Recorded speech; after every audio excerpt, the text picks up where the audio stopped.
कश्मीरी हो। यानी अगर कोई हमसे बाकी मुल्क में पूछता है आप कश्मीरी हो, इज दिस इनफ कि वो हमें सूली पे चढ़ाए, हमें ऐसी मौत दें कि वे दे टॉर्चर यू सो मच कि आप मर जाएं। तो यही जुबैर के साथ हुआ है। 30 साल के नौजवान थे, यतीम थे, पूरी फैमिली को चलाते थे। उनका क्या कसूर था कि वो कश्मीरी थे?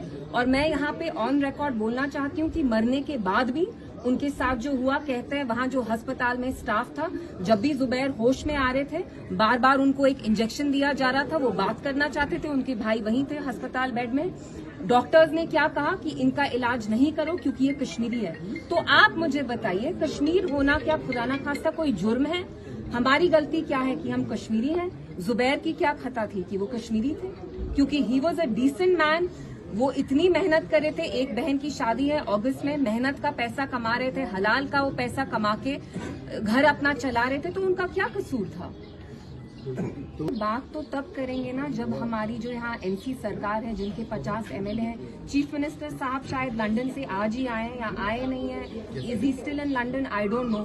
कम से कम उनको एक ट्वीट करना चाहिए था। हम अभी डाउनटाउन में हैं, यहाँ का जो एमएलए है शमीमा फिरदौस जी, कम से कम उमर साहब एक ट्वीट ही कर लेते। But I think he is in London.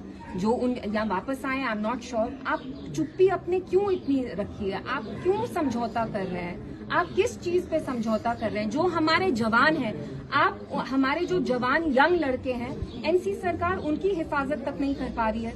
जो इनके एमएलए हैं पूरा दिन शोरूम इनॉग्रेट कर रहे होते हैं, रेस्टोरेंट्स इनॉग्रेट कर रहे होते हैं। आपको लोगों ने इसलिए चुना है कि आप जाके रिबन कटिंग करें? नहीं, जम्मू कश्मीर की आवाम ने आपको इसलिए चुना ताकि आप जम्मू कश्मीर में हर एक जो नागरिक है, रेजिडेंट है, उनकी जान की आप हिफाजत करें। You fight for their dignity, but the NC government is not even uttering a word. There's absolute pin drop silence.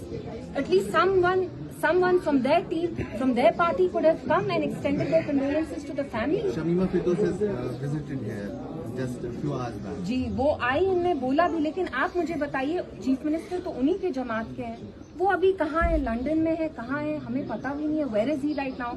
अगर आप मुझे कहेंगे कि वहाँ कल कटरा में हमारे प्राइम मिनिस्टर साहब आ रहे हैं, वी वेलकम इट, लेकिन आप कश्मीर में, जम्मू कश्मीर में ब्रिज, ट्रेन यहाँ के लोगों के लिए बना रहे हैं। जब हमारा नौजवान, आप उसको मौत के घाट चढ़ाएंगे तो इन ट्रेनों में कौन चढ़ेगा?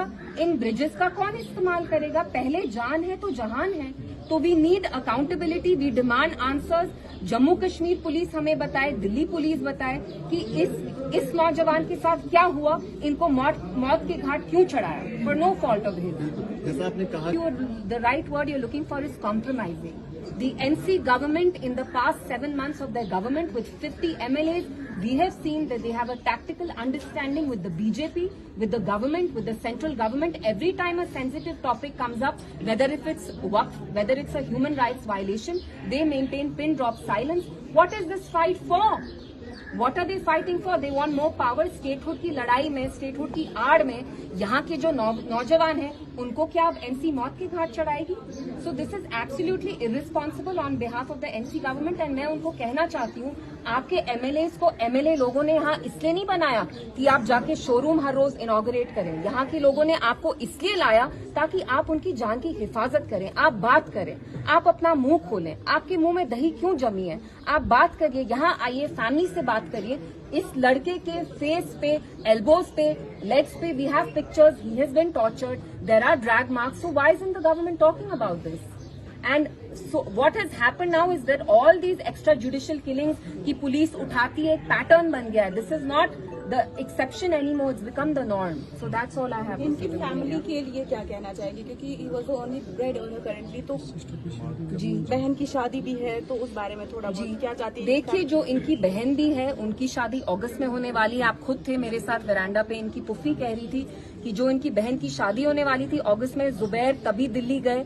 वो 11-11, 12-12 बजे तक मेहनत करके जो पैसा वो कमा रहे थे, वो बहन की शादी में वो लगाने वाले थे। तो मेरी रिक्वेस्ट होगी एलजी साहब से, उमर साहब से कि इमीडिएटली आप इनको लॉन्ग टर्म रिलीफ दीजिए। Short term relief is cash relief. Please make sure you give them a government job so that you know they can sustain themselves for the rest of their lives. So we demand this from the government. Thank you. मेहरबानी।